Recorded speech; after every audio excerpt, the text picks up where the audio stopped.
সবাই স্লোগান বন্ধ করেন, স্লোগান বন্ধ করেন, কিচ্ছু বোঝা যায়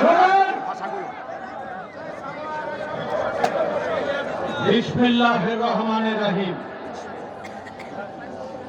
বাংলাদেশ জাতীয়তাবাদী দল পাবনা জেলা শাখা কর্তৃক আয়োজিত আজকের এই বিশাল সমাবেশের সংগ্রামী সভাপতি, পাবনা জেলা বিএনপির সংগ্রামী আহ্বায়ক, সংগ্রামী জননেতা হাবিবুর রহমান হাবিব, সদস্য সচিব, যুগ্ম আহ্বায়ক বৃন্দ, প্রতিটি অঙ্গ সংগঠনের নেতৃবৃন্দ, শেখ হাসিনার কারাগার থেকে মুক্ত ফাঁসির আসামি সহ ৪৭ জন সচিব, বীর নেতৃবৃন্দ, সমবেত ভাই ও বোনেরা, আসসালামু আলাইকুম।